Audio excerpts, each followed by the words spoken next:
Hallelujah. Hallelujah. God is good and all the time. येशू चांगला आहे. येशू चांगला आहे. येशू आमच्यामध्ये आहे. पेरणाऱ्याच्या दाखल्याकडे आपण जाणार आहोत. त्याच्यातली आपण पहिली भूमी पाहिलेली आहे आणि आज आपण दुसऱ्या भूमीकडे किंवा दुसऱ्या जमिनीकडे आपण प्रस्थान करणार आहोत. तर जाऊया आपण मत्तईच्या शुभवर्तमानाकडे अध्याय 13 आणि वचन 1 ते 9. दुसऱ्या भूमीकडे आपण आपलं लक्ष लावणार आहोत. त्या दिवशी येशू घरातून निघून समुद्र किनाऱ्याशी जाऊन बसला. तेव्हा लोकांचे थवेच्या थवे त्याच्याजवळ जमले, म्हणून तो मचव्यात जाऊन बसला व सर्व लोक किनाऱ्यावर उभे राहिले. मग त्याने त्यांना दाखल्यांनी पुष्कळ गोष्टी सांगितल्या. तो म्हणाला, पहा, पेरणारा पेरणी कराव्यास निघाला. आणि तो पेरीत असता काही बी वाटेवर पडले व पाखरांनी येऊन ते खाऊन टाकले. काही खडकाळावर पडले. तेथे त्यास फारशी माती नव्हती आणि माती खोल नसल्यामुळे ते लवकर उगवले. आणि सूर्य वर आला तेव्हा ते करपले व त्यास मूळ नव्हते, म्हणून ते वाळून गेले. काही काटेरी झाडामध्ये पडले. मग काटेरी झाडांनी वाढून त्याची वाढ खुंटवली. काही चांगल्या जमिनीत पडले. मग त्याचे कोठे 100 पट, कोठे 60 पट, तर कोठे 30 पट असे पीक आले. ज्याला कान आहे तो ऐको. आमेन. हालेलुया. प्रभू येशू ख्रिस्ताने खूप सारे दाखले दिले, खूप काही दृष्टांत सांगितले. या ठिकाणामध्ये बायबल सांगतं की त्याने पुष्कळ दाखल्यांच्या द्वारे लोकांशी संभाषण केलं. पण या सर्व दाखल्यांना सोडून या पेरणाऱ्याच्या दाखल्याचं स्पष्टीकरण येशूने दिलं. आणि या दाखल्याचं स्पष्टीकरण देत असताना प्रभू येशू ख्रिस्ताने एका वरदानाविषयी किंवा एका दानाविषयी, गिफ्टविषयी सांगितलं. आणि ते वरदान काय आहे? स्वर्गाच्या राज्याचं रहस्य जाणण्याचं वरदान. बायबलमध्ये अनेक वरदानं आहेत. अन्य भाषा बोलणं, भाषांतर करणं, अद्भुत कृत्य करणं, हिलिंग, मिरॅकल, भविष्यवाणी, या सगळ्या गोष्टी आहेत. पण या वरदानांची ओळख होण्यापूर्वी येशूने एका अशा वरदानांची आम्हाला ओळख करून दिली. आणि तो त्या वरदानाविषयी 10 वचनामध्ये ज्या वेळेला शिष्य येऊन त्याला म्हणतात की तू आमच्याबरोबर असं दाखल्यांनी का बोलतो, त्यावेळेला येशू ख्रिस्त 11 वचनामध्ये म्हणतो, स्वर्गाच्या राज्याची रहस्य जाणण्याचे दान तुम्हाला दिलेले आहे, परंतु त्यांना म्हणजे इतरांना दिलेलं नाहीये. स्वर्गाच्या राज्यामध्ये काय काय आहे हे तुम्ही समजून घेऊ शकता. तुमचं जेवढं समर्पण असेल तेवढं देव स्वर्ग उघडून तुम्हाला दाखवू शकतो. आमेन. हालेलुया. Praise the Lord. आज मी नेहमी सांगत असतो की नव्या करारामधला पेरणाऱ्याचा दाखला आणि इब्री करार पत्र 12:1 मध्ये दिलेला साक्षीरूपी मेघ, या 2 गोष्टी जर ख्रिस्ती विश्वासणाऱ्याला समजल्या ना, त्याच्या जीवनामध्ये कधी प्रश्न उभा राहत नाही. या 2 गोष्टी तुम्हाला समजून घेणं गरजेचं आहे. जगामध्ये ज्ञान खूप आहेत, इकडचं तिकडचं आम्ही गुगलवरून कॉपी खूप पाहू शकतो, अनेक लोकांच्या गोष्टी पाहू शकतो. पण तुमच्या विश्वासाचा, ख्रिस्ती विश्वासाचा मूलभूत पाया पेरणाऱ्याचा दाखला आणि साक्षीरूपी मेघ याच्यावरती जर तुम्ही बांधला तर मला सांगू द्या, पेरणाऱ्याचा दाखला तुम्हाला तुमचं अस्तित्व दाखवल आणि साक्षीरूपी मेघ तुम्हाला साक्षीरूपी मेघामध्ये असणाऱ्या देवाच्या महान सेवक आणि सेवकांबरोबर संभाषण करण्यास कृपा पुरवेल. हालेलुया. Praise the Lord. या दाखल्यांविषयी येशू खूप बोलला, परंतु याच दाखल्याचं स्पष्टीकरण देताना येशू ख्रिस्त काय म्हणतो? वाचूया. आता तुम्ही पेरणाऱ्याचा दाखला ऐकून घ्या. ऐकून घ्या. कोणी राज्याचे वचन ऐकतो, पण ते त्याला समजत नाही. तेव्हा तो दुष्ट येऊन त्याच्या अंतःकरणात पेरलेले ते हिरावून घेतो. त्याच्या अंतःकरणात पेरलेलं म्हणजे ते बी, म्हणजे देवाचं बहुमूल्य वचन त्याच्या अंतःकरणातलं दुष्ट हिरावून घेतो. वाटेवर पेरलेला तो हा आहे. वाटेवर म्हणजे रस्त्यावर पेरलेलं किंवा रस्त्यावर पडलेलं किंवा रस्त्याप्रमाणे असणारी भूमी किंवा रस्त्यावरती दृष्टी ठेवणारे लोक. खडकाळीवर पेरलेला तो हा आहे की तो वचन ऐकतो वचन ऐकतो व ते तात्काळ आनंदाने ग्रहण ते करतो. तात्काळ आनंदाने ग्रहण करतो. हालेलुया, प्रेज द लॉर्ड, जोशमध्ये येतो, सगळं करतो, तात्काळ आनंदाने ग्रहण करतो.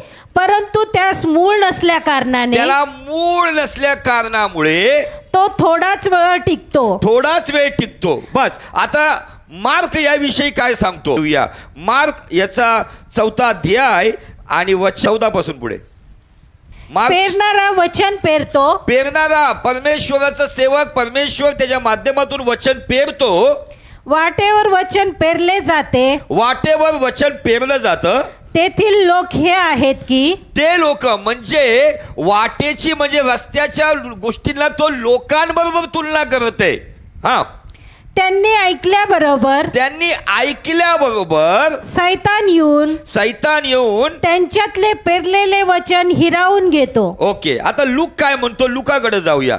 लुकाचं शुभवर्तमान याचा 8वा अध्याय आणि वचन 12.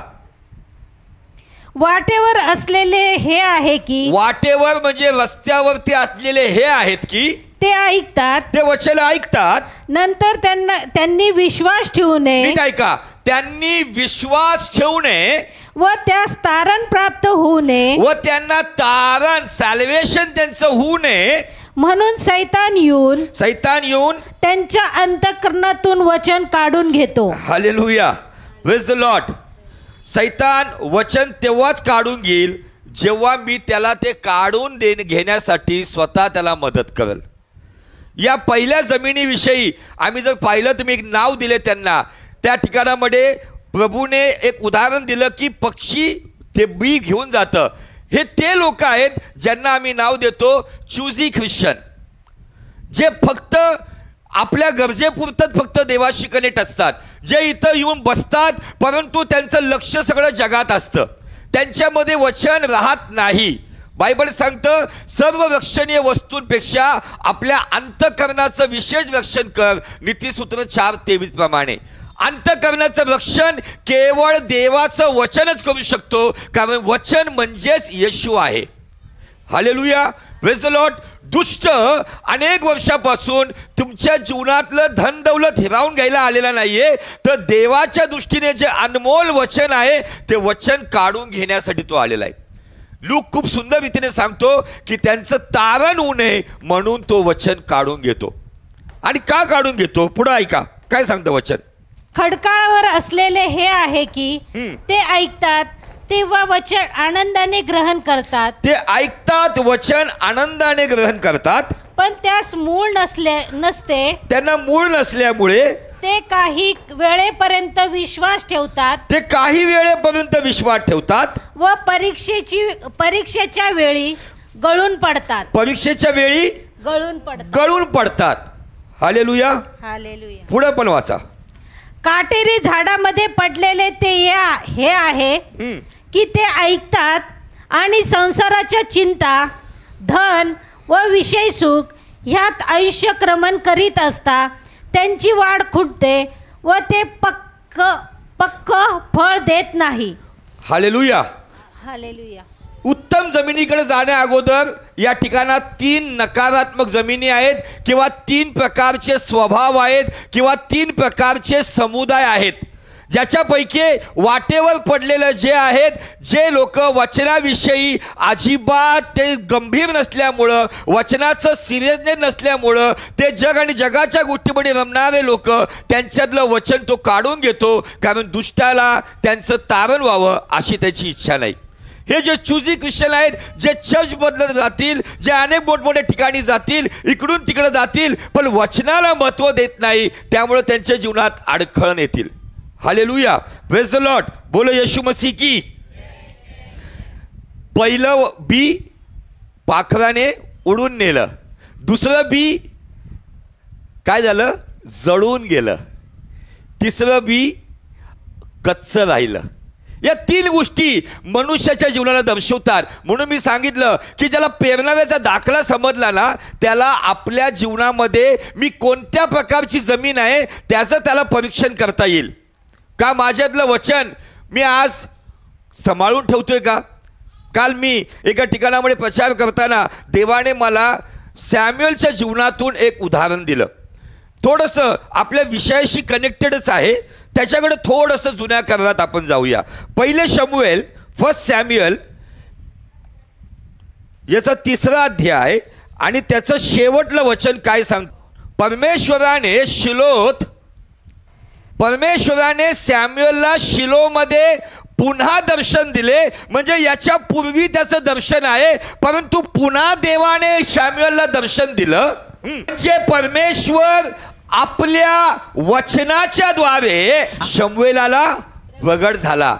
मला सांगू दे की शमूएलाला परमेश्वर पहिले वाणीच्या द्वारे प्रगट झाला. ती वाणी त्याला ओळखता आली नाही. त्याला असं वाटलं की एली याजक बोलवत आहे. पण ज्यावेळेस त्याला एलीने सांगितलं की ज्यावेळेस तू आता आवाज ऐकशील तर म्हण की बोल प्रभू, तुझा दास ऐकत आहे, त्यात परमेश्वराने स्वतः त्याच्यासमोर प्रगट झाला.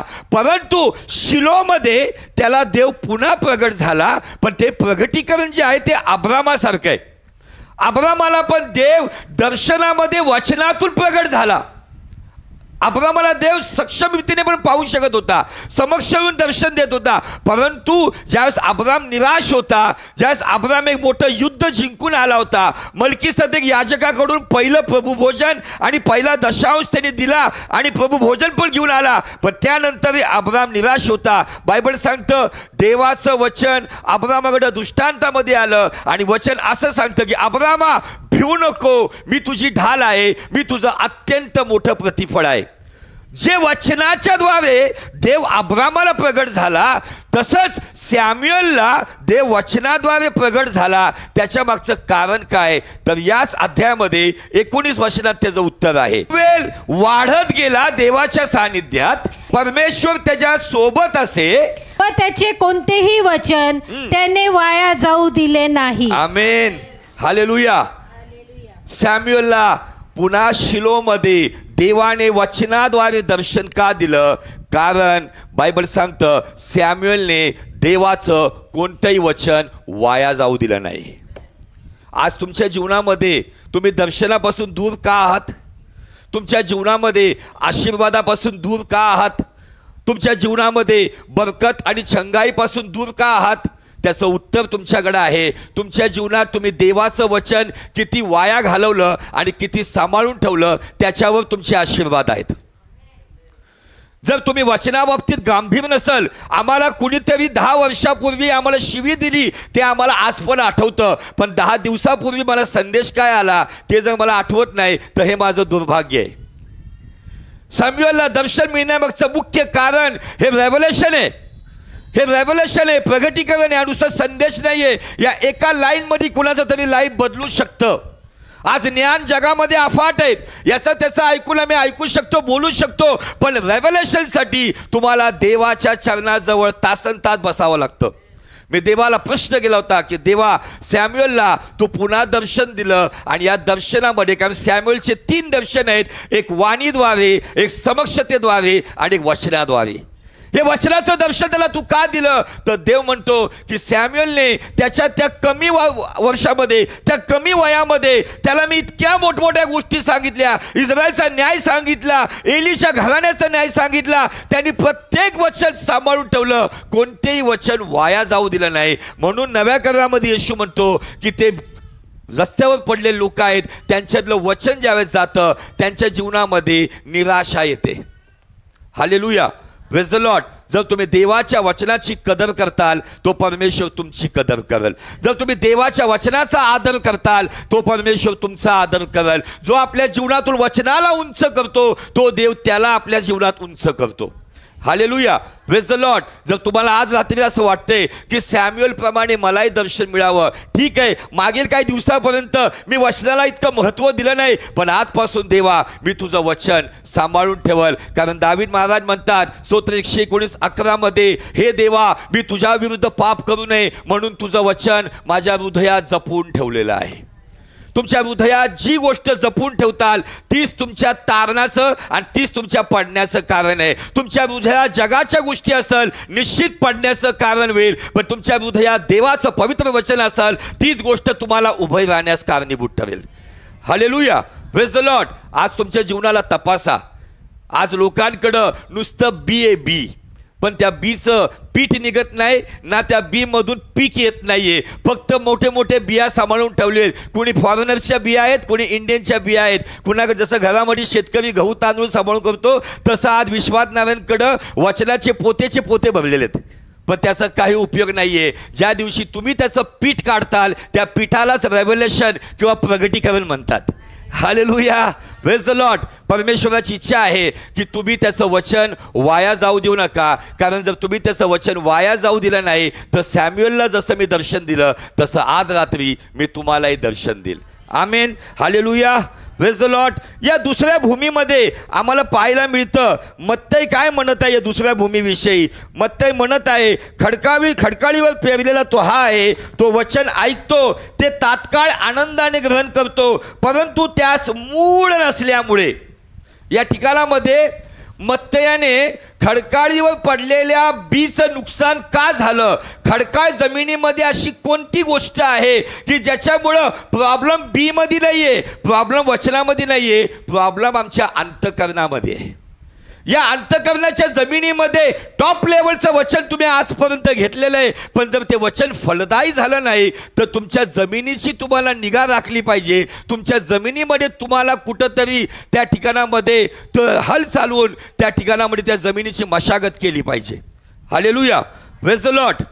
काय म्हणत आहे तो की त्या ठिकाणामध्ये मूळ नसल्यामुळे तो थोडाच वेळ टिकतो. किती वेळ? थोडाच वेळ टिकतो. तुम्ही जर कदाचित कुठल्या गावामध्ये किंवा कुठल्या तरी एरियात गेले, डोंगरावरती तुम्ही जर पाहिलं तर पावसाळ्यामध्ये हिरवळ येते का नाही येते? पावसाळ्यामध्ये पार त्या खडकाला पण हिरवळ येते, खडकाला बी हिरवगार दिसतं, वॉटरफॉल येत असतात आणि त्या पाण्यामुळं कुठंतरी थोडंसं खडकावरती ती हिरवळ येते. पण जसं उन्हाळा आला की ते करपायला लागतं. का करपायला लागतं? त्याच्या मागचं कारण मूळ नसल्यामुळं.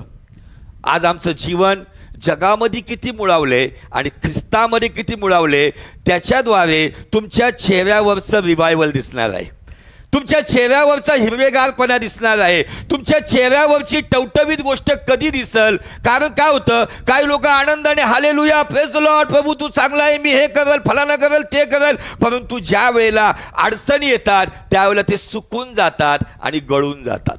का? मूळ खूप गरजेचं आहे. आणि ते मूळ आपण मागच्या काही विषयामुळे पाहिलं. खजुरीचं मूळ आपण पाहिलेलं आहे. आम्ही पाहिलं की खजूर झाडाचं मूळ कुठपर्यंत जातं आणि त्या मुळांमुळं त्या रेगिस्तानमध्ये, वाळवंटामध्ये, त्या अतिउष्ण भागामध्ये ते खजुराचं झाड आपल्या जागेवर उभं असतं. का? कारण त्याची मुळं हजारो फुटांचा प्रवास करत पाण्याचा शोध घेत जातात. योबाने आम्हाला रेव्हलेशन दिलं, देवाच्या सेवकाने रेव्हलेशन दिलं की देवाने जे झाड बनवलं त्या झाडाला पाण्याचा वास लागतो आणि त्या ठिकाणी ते वाढायला लागतं. आज अनेक लोकांचं जीवन मधूनच संपतं का? मधूनच अविश्वासात जातात का? मधूनच पडतात का? मधूनच बॅकस्लॅड होतात का? ते देवाच्या सानिध्यात तर खूप हालेलुया प्रेज द लॉर्ड बोलतात, पण वैयक्तिक जीवनात येणाऱ्या समस्यामध्ये ते गळून जातात, कारण जीवन मुळावलेलं नसल्यामुळं. Hallelujah, praise the Lord. मूळ खूप गरजेचं आहे. तुम्हाला देवाबरोबर मुळावलं गेलं पाहिजे, तुम्हाला देवाबरोबर कलम पण झालं पाहिजे, तुम्हाला देवाच्या सानिध्यात वेळ घालवला पाहिजे. जर तुम्ही इथं मुळावलेले नसाल तर मला सांगू द्या, धोक्याची घंटा सगळ्यांसाठी वाजत आहे.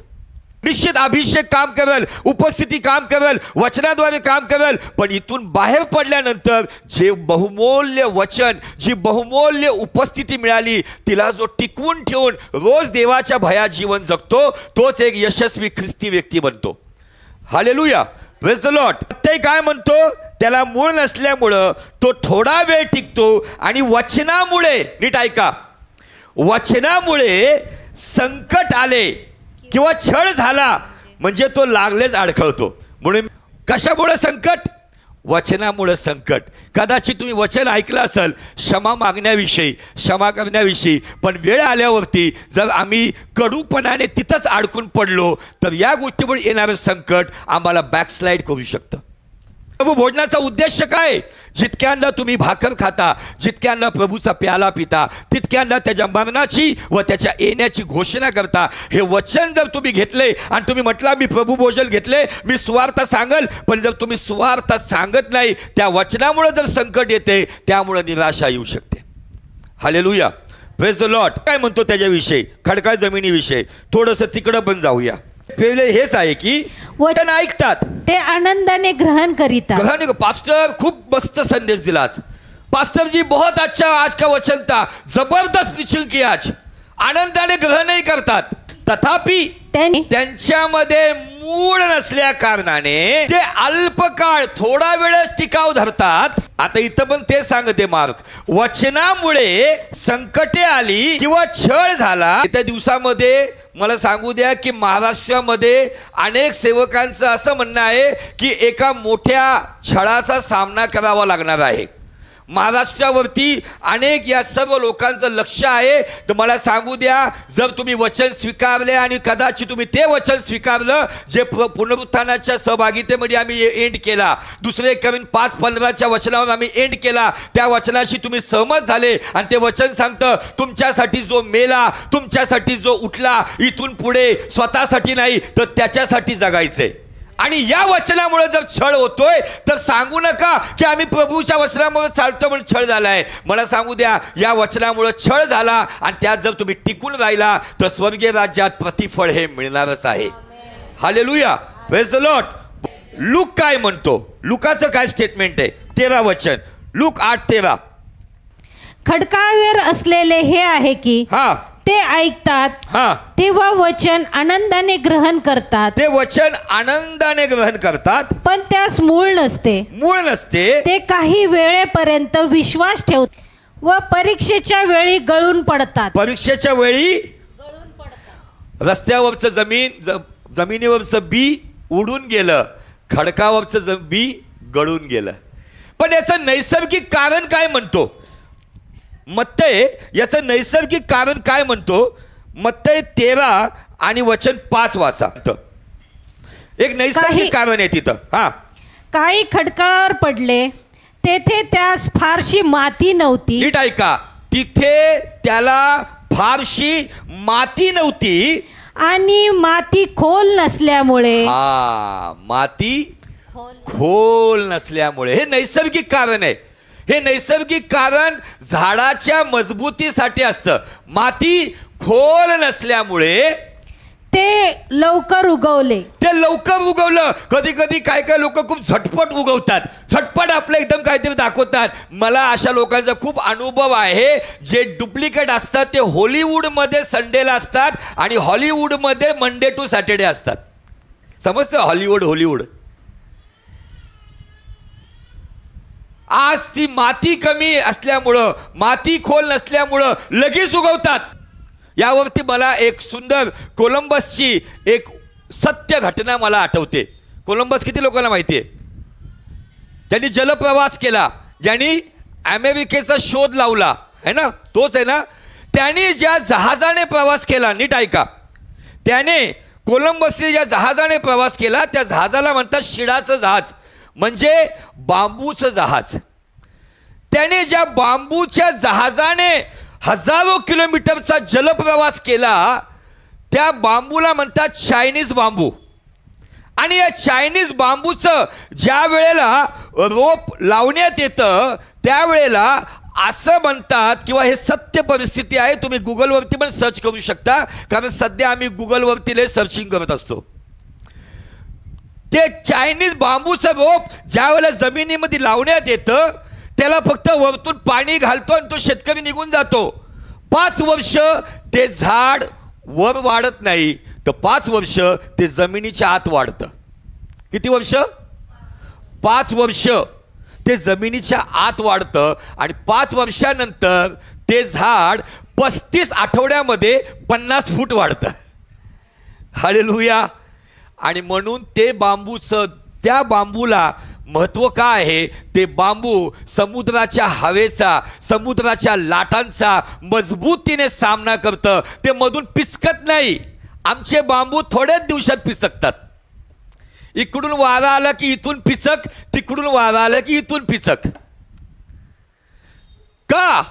त्याचं कारण आम्हाला लगेच वाढायचं. वैयक्तिक अर्थ घेऊ नका. मूळ गोष्ट सांगायचं काय आहे, तुम्हाला जर उत्तम फळ द्यायचं आहे तो वरवरचं जीवन कामाचं नाहीये, दिखाऊ जीवन कामाचं नाहीये. आम्हाला ख्रिस्तामध्ये खोल गेलं पाहिजे. ज्यावेळेस तुम्ही जितकं खोल जाताल, जितके तुमची मुळं त्या जीवनी पाण्याकडे पसरतील, जितके मुळं जमिनीला धरून राहतील, वरती किती वादळ वारे येऊ द्या, तुमचं जीवनाचं झाड हे मजबूतीने उभं राहील. हालेलुया. चायनीज बांबू आम्हाला संदेश देत आहे. तो 5 वर्ष कदाचित काय म्हणा, काय किती वर्ष जाते चर्चला, किती वर्ष जातोय चर्चला, तिकडंच. त्याला म्हणलं नो प्रॉब्लेम, हरकत नाही, मी वर नाही वाढत, मी आत वाढतोय. मी जगात नाही वाढत, मी ख्रिस्तात वाढतोय. मी ख्रिस्त नावक खडकाकडे चाललेलो आहे. माझी मुळे खडकाकडे जात आहे. मी त्या खडकाला धरणार आहे आणि सर्व परिस्थितीत उभा राहणार आहे. हालेलुया. Praise the Lord. परमेश्वर खूप चांगला आहे. मार्क काय देतो नैसर्गिक कारण, जरा मार्काचं पण पाहून मग आपण पुढे जाऊया. आणि तो पेरीत असता असे झाले की काही बी वाटेवर पडले, ते पाखरांनी येऊन खाऊन टाकले. काही बी खडकाळ जमिनीत पडले, तेथे त्यास फारशी माती नव्हती. तिथे काय फारशी माती नव्हती. माती खोल नसल्यामुळे. हा, इथं पण तो काय म्हणतोय, माती खोल नसल्यामुळे ते लागलीच उगवले. आणि सूर्य वर आल्यावर ते उन्हाने करपले. आम्हाला करपायचं नाहीये, आम्हाला हिरवगार राहायचंय. आणि हिरवगार तोच राहू शकतो जो आपली मुळं जीवनरूपी पाण्याजवळ घेऊन जाणार आहे, जो वरवरचं ख्रिस्ती जीवन जगणार नाही. घर में म्हणतात ना, आपला डायलॉग काय, चर्च में स्वर्गदूत, घर में ऐसा कोई है क्या महाभूत, नाही आहे ना. पुढे व मूळ नसल्या कारणाने ते वाळून गेले. ते काय झालं, वाळून गेले. आता लूक काय देतोय नैसर्गिक कारण, लुकाचं पण पाहूया. लूक 8 अध्याय आणि वचन 6. इथं खूप सुंदर सांगतोय तो. लूक असं म्हणतो, काही खडकाळीवर पडलेले ते ओलावा नसल्यामुळे उगवताच वाळून गेले. काय नसल्यामुळं, ओलावा. गीलापन चाहिए, मॉइश्चर. जर ओलावाच नाही तुमच्या जीवनामध्ये, नुसतं इकडून तिकडून घेतलेलं ज्ञान तुमची प्रगती करू शकत नाही.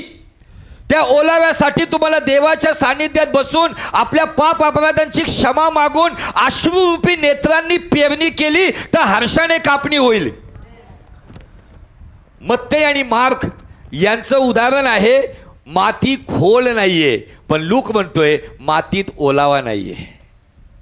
आज तुमच्या जीवनरूपी जमिनीमध्ये ओलावा आहे का? का फक्त आपली वरवरची माती इकडून तिकडून नर्सरीमधून आणलेली? जर माझ्या जीवनामध्ये जर खोलवर माती असेल आणि त्या मातीमध्ये ओलावा असेल तर तो ओलावा मला हिरवागार ठेवतो. आज तुमच्या जीवनासाठी या गोष्टी खूप गरजेच्या आहेत. तुम्ही ख्रिस्तामध्ये जेवढे मुळावलेले जाताल तुम्हाला ओलावा मिळेल. का ओलावा मिळतं माहिती आहे का? कारण येशू ख्रिस्त गुड फ्रायडेच्या दिवशी ज्या वेळेला वधस्तंभ घेऊन जात असताना आम्ही पाहिले, काही स्त्रिया त्याच्यासमोर ऊर बडवून रडत होत्या. आणि त्यावेळेला येशू ख्रिस्त त्यांच्याकडं वळून म्हणतो, अहो यरूशलेम कन्यांनो, माझ्यासाठी रडू नका, आपल्या मुलाबाळांसाठी रडा. कारण ओल्या झाडाबरोबर असे करतात तर सुकलेल्यांचं काय. तो एक ओलं झाड होता, तो ओल्या मातीतला होता, हिरवागार होता, त्याच्याबरोबर असं झाले तो सुकलेल्यांचं काय. त्यासाठी आज गांभीर्याने विचार करा. वचनामुळं संकट आलं तरी मी मागं फिरणार नाही, माझं नुकसान झालं तरी मी मागं फिरणार नाही, मला लोक मूर्ख म्हणतील तरी मी वाईट वाटून घेणार नाही, लोक माझी निंदा करतील, मला तुच्छ लेखतील तरी मी वाईट वाटून घेणार नाही. मी आत ओलावा जिथं आहे त्या ओलाव्यापर्यंत मी वाढत जाईल, माझी मुळं खोलवर घेऊन जाईल. मी फक्त वरवरचं दिखाऊपणाचं ख्रिस्ती जीवन जगणार नाही, तर जे देवाच्या दृष्टीने योग्यतेचं ख्रिस्ती जीवन आहे ते जीवन जगण्याचा मी प्रयत्न करेल. जर मी या पद्धतीने जीवन जगलो, मला सांगू द्या, या 4 भूमीमध्ये पहिल्या भूमीने वचन गांभीर्याने घेतलं नाही, वचन उडून गेलं. दुसऱ्या भूमीने आनंदाने ग्रहण केलं, परंतु परीक्षेमध्ये खोल माती नसल्यामुळं, ओलावा नसल्यामुळं ते बीज जळून गेलं. पण आज आपल्या जीवनरूपी जमिनीचं आज परीक्षण करा. आज तुमच्या जीवनामध्ये आज वर्षानुवर्ष जर पीक येत नाहीये, तुम्ही आत्मपरीक्षण करा, तुम्ही पश्चाताप करा आणि तुम्ही तुमच्या जीवनामधलं जे नकोय ते काढून टाका आणि देवाला म्हणा, माझी जीवनरूपी जमीन मी आता नांगराने भुसभुशीत करत आहे, तू उत्तम बी पेर, मी तुला 100 पट पीक द्यायला तयार आहे.